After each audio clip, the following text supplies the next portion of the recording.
Hello, children! Welcome to the fantabulous world of Extra Tug, full of educational and children-friendly content. That's definitely what this is, so come on in. It's only $4 a month, and it's a lot of fun perks.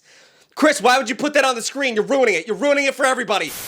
The 21st century. Never once have we ever had this much media at our fingertips. Without even leaving the house, you can experience practically anything through your beautiful little phones. From the greatest symphonies, to the finest cinemas, to boobs. So many boobs you can see. And also extratug.com, not as good as boobs, but I have to pitch it at least once in a video. But it wasn't always like this. Just a few decades ago, music fans and film buffs sank thousands of dollars into their collections of tapes, discs, and slightly different sized tapes and discs. The earliest record player, the phonograph, was invented in 1877 and was the first time humans could enjoy recorded music at home. Before then, the only way you could hear music is by buying a piano and then buying a guy who could play the piano. And it's not cool to buy a guy, but it was the time. Surprisingly, the journey from home pianos to crank-operated record players to handheld streaming devices only took a little over a century. And all we have to show for it is just a bunch of empty Circuit Cities, almost empty Best Buys, and just a bunch of liminal spaces that we don't know what to do with anymore. But as quickly as it came and went, physical media is back from the dead as a new generation discovers the joys of forgotten formats. So my Tuglets, it's time to dust off them stereos and them VCRs. Today, we're gonna dig through the best and worst relics of the media age.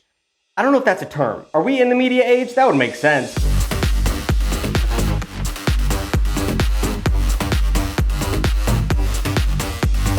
To begin, nowadays, streaming is the #1 way most people enjoy TV and movies. 88% of US households subscribe to at least one streaming service, with each one fighting for your attention and cold hard cash by just being a little bit better than the worst one, in an industry that is currently worth $129 billion. But this is just the latest battle in a long tradition of home entertainment warfare, because before the streaming wars were there was the video format wars. Grandpa remembers. Grandpa, do you remember the wars? Did you die? The war between VHS and Betamax came to define the first half of the 1980s, but it actually started in the 70s. Sony debuted the Betamax video cassette recorder, known as the VCR, holy shit, that's what that stands for, I never knew that, in 1975. It cost a whopping $2,495, which amounts to like $15,000 when adjusted for inflation. So just for the cost of a 2019 gently used Toyota Yaris, you could have watching movies at home. Sounds like a good deal. A year later, JVC hit the market with their cheaper VHS version, which only cost around $1,000. So in today's money, that's like a heavily used Toyota Yaris. Those cars last, though. Everyone should look into the Yaris. What a good little car. Over the next decade, the two formats would battle for entertainment supremacy. Betamax held the upper hand in video and sound quality, while the inferior VCR had, a better price point and longer recording times. By 1980, the VHS had captured nearly 60% of the North American market. They were cheaper, rental stores stocked more VHS than the other one, and the format also offered a lot more, boobs. We were talking about boobs earlier, and it was more boob focused. Ask anyone who was around in the 80s and 90s, and they'll tell you about the weird curtained off rooms in the back of movie rental shops, stocked with movies that covered the topics that I talk about on Extra Tug. And why did I say Extra Tug? Extra, read all about it. Why did I f that up so bad? And Betamax just couldn't keep up. Couldn't stroke as fast. And 1988 had Sony waving the white flag when it produced its first VHS VCR. Wow, first Betamax, then the Berlin Wall. Both equally relevant in the 80s. Both huge moments in human history. Moving on to the next era of physical media wars, and to be honest, this one wasn't much of a war. More of a skirmish. Laserdisc came out in 1978, just 2 years after the VHS. Originally marketed as Laserdisco, which is such a more fun name. Everyone, just a little... Chris, make this fun. Make what I'm doing fun. Is it working? The Laserdisc was like the unholy love child of a vinyl record and a CD. The sound and video quality were both better than anything else on the market, but the discs were expensive, bulky, and needed to be flipped like an actual vinyl record, which is crazy. Also, the size of these things, Chris, put like I'm one human size and then put the disc next to me. That's a big disc. Laserdisc managed to stay in production until about 2001 thanks to its use in karaoke bars, but by 1997, DVDs were introduced and dominated. They weren't a huge step up from Laserdisc, but they were cheaper to produce and they weren't massive, so you could find an easy place to store them. And then a big boy player decided to back a winner. That's right, the video format war equivalent to a WMD, the PlayStation 2. The PlayStation 2 was released in 2000 with DVD compatibility, making its $299 price tag a steal because most DVD players at the time were going for like $400 $400, $500. I don't know how PS2 did this. The PS2 would go on to be the highest selling console of all time. It sold like 160 million units, and it helped DVD sales peak in 2005 at over 16 billion. But the year after DVD sales hit their record, a new war started to take shape. A lot of war. Human. We can't stop it. In 2009, both HD DVDs and Blu-rays were released. Toshiba and Microsoft both backed HD DVD, while Blu-ray had support of Sony, Philips, Apple, Panasonic. Chris, edit out that little pause. Jesus Christ, don't let people know I'm stupid. Can't memorize 2 seconds of a script. The two formats were practically identical. The only difference being Blu-ray's slightly higher storage space and HD DVD players costing nearly half as much. This also happened to be the time where anti-piracy ads were everywhere, and they went hard as Chris, but you wouldn't steal a person, would ya? Some people think security measures helped tip the scales in Blu-ray's favor, especially as studios saw the pirated movies flooding file-sharing sites as an existential threat. It helped also that Sony once again threw its weight around by including a Blu-ray drive in the PlayStation 3. By mid-2007, Blu-ray was outselling HD DVD by 200%. I literally don't even remember HD DVD ever being a thing. I remember they were red and Blu-ray was blue. That's all I remember. And in 2008, Toshiba announced it would cease HD DVD player production. It was a decisive victory for Blu-ray. Okay, so the video wars were a tough time for this country, but the music formats had to be the toughest time for consumers. Today, over 100 million Americans pay for music streaming services like Spotify, and in 2024 alone, 4.8 trillion songs were streamed globally. But kicking out the jams used to require a little bit more than a Bluetooth connection or a god-dang aux cord. It required a constant carousel of formats that, for some reason, all seemed to break if you played them more than once. It was a disaster. Let's start off with the humble vinyl, the thing that your homie still collects in the most douchebaggery of ways. The first 12-inch vinyl LP was made by Columbia Records in 1948. It used the same technological advances in frequency recording that the Royal Navy used to track submarines during World War II. And what was this absolute banger of an album that bridged the gap between generations listening to music forever? It was Mendelssohn's Concerto in E minor by the New York Philharmonic.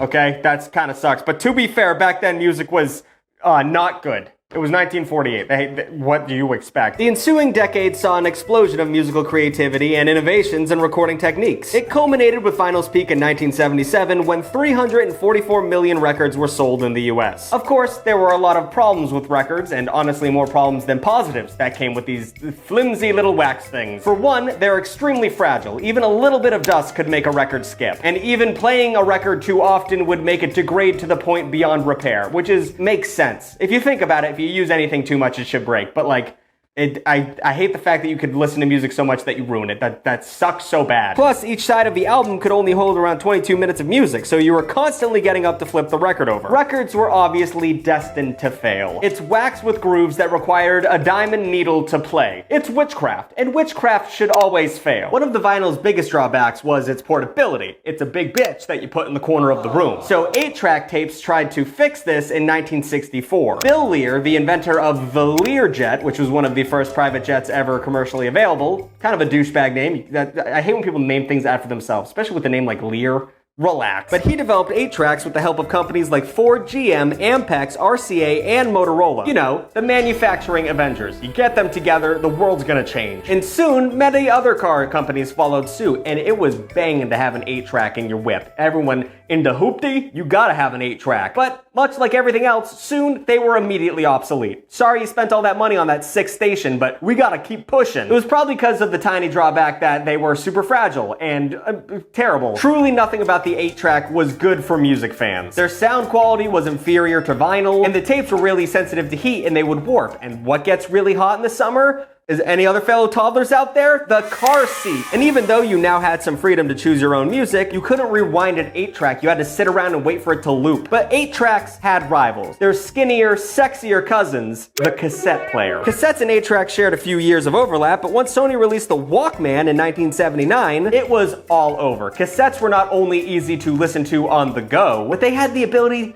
to rewind. You could go back, use a pencil eraser, spin that bitch. Also, the next time you get mad at your parents for not understanding what AI is or how to use Alexa, the biggest advancement in music technology they lived through was the concept of rewinding. They're f***ing old, give them a break. So that, coupled with the prominence of the dual cassette deck boombox, tapes took on a life of their own. Music fans could create duplicates of their favorite albums, make mixtapes of their favorite songs, or literally go to any concert and hold up a cassette player and hit record, and then just make a bootleg tape of your favorite band. You could just do that. By 1990, $3.5 billion of cassettes were sold in the US. But the format would shockingly fall from grace extremely fast, and by 2003 they were practically non-existent. Again, this was because of one absolutely itty-bitty tiny flaw, and that was the fact that they would degrade the more you listen to them, because they have magnetic tape and it wouldn't work it was bad. Or sometimes it would unspool and become unplayable, which sucks if you'd play for something and then all of a sudden it would puke its guts out and then you just have a bunch of fun ribbon to play with. But to qualm all my worries came the CDs. When CDs were introduced in 1982, they were the answer to nearly all the drawbacks of previous musical formats. We finally had something that would make sense to listen to. While audiophiles might look down on the CD's digital format, it was designed to exceed the hearing capabilities of the human ear. These discs represent the best audio humans can distinguish without formal training. So not only did they sound great, but they held tons of music on these puppies. While originally designed to hold up to an hour of jams, the disc diameter was increased to accommodate a complete recording of Beethoven's Ninth Symphony. So sadly,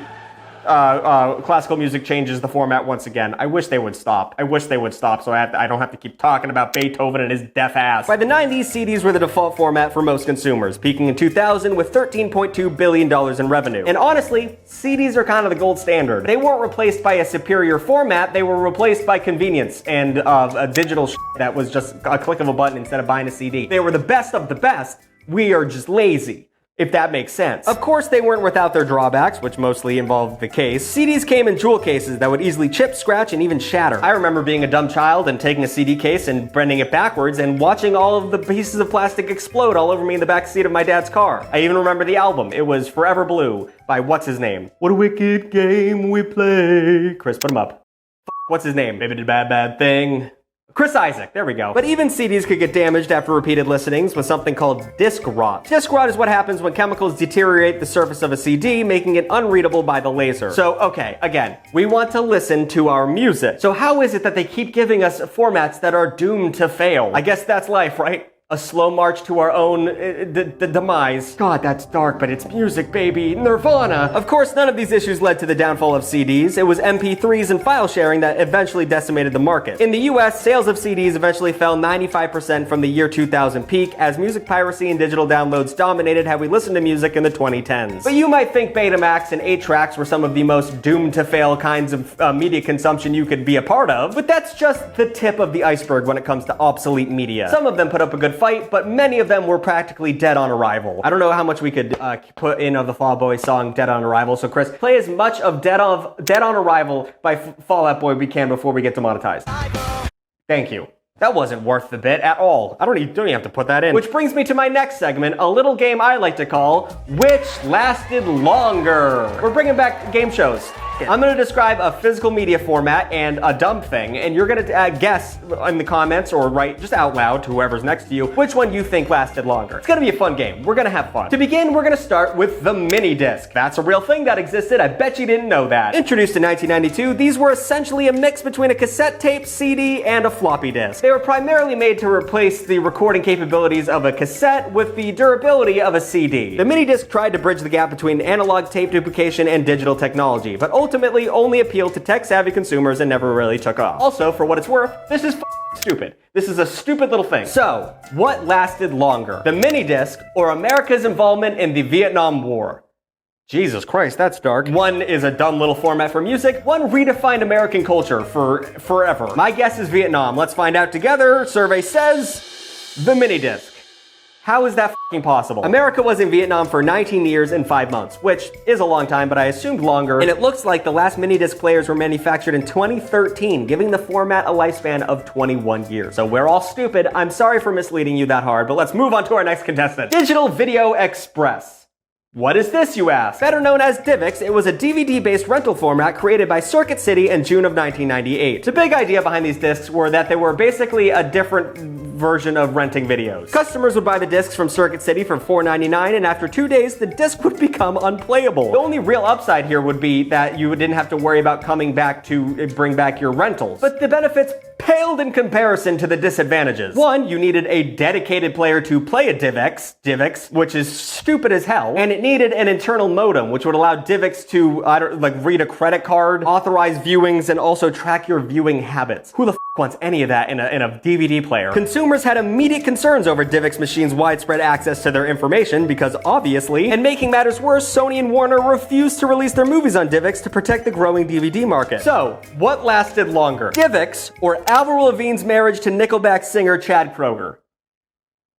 Which one do you think? Well, even though celebrity romances are usually doomed from the start, I'm gonna give it to Avril Lavigne and Chad Kroeger. F***ed up that name, but I would assume, I mean, look at them. Match made in heaven. I didn't even know they were together at one point, so hopefully it lasted longer than the DivX. And survey says, Big Tug's right, you doubted me. Some of you dipshits, I could see it in the comments down there. Tucker, that definitely the DivX lasted longer. You're f***ing stupid and ugly. Lavigne and Kroeger managed to keep the flame alive for 2 years, and DivX only lasted a year before Circuit City pulled the plug. Those DVDs would come and some of them wouldn't even work, and it's crazy that you would have chemicals that would ruin a CD, and also the amount of waste you're just making for no f***ing reason? Crazy. Alright, moving on. The UMD for the PSP. I love the PSP. I'm sad they didn't keep doing those. When PSP was released in December of 2004, Sony thought it would use the same strategy as the PS2 and PS3 and create widespread adoption of a new media format, the Universal Media Disc, aka the UMD. Since the PSP was a handheld device, I don't think their goal was to replace DVDs more than it was to make the PSP feel like a home console in the palm of your hands. Still, hundreds of movie titles were released for the UMD, even though standalone players were never created,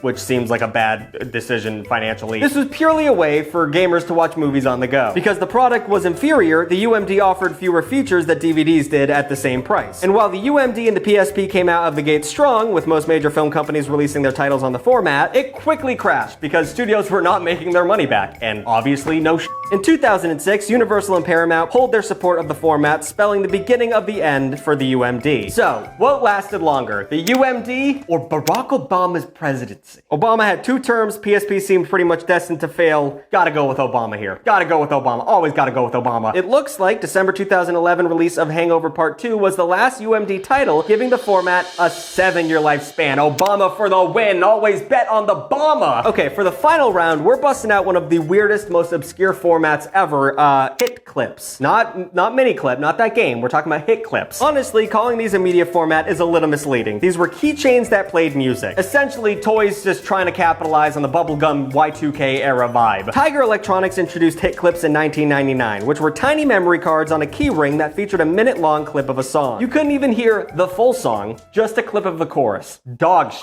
Again, I know this was for kids, but it does feel a little unnecessary to put training wheels on music. But as you might expect, most of HitClip's offerings were from pop artists like NSYNC, Britney Spears, and the Backstreet Boys. And for what they were, they sold pretty well. They moved 300 million units. Sorry, 30 million. 30 million. Okay, that was a little bit too much. I should have known. So, what lasted longer? HitClips or Carson Daly's run on MTV?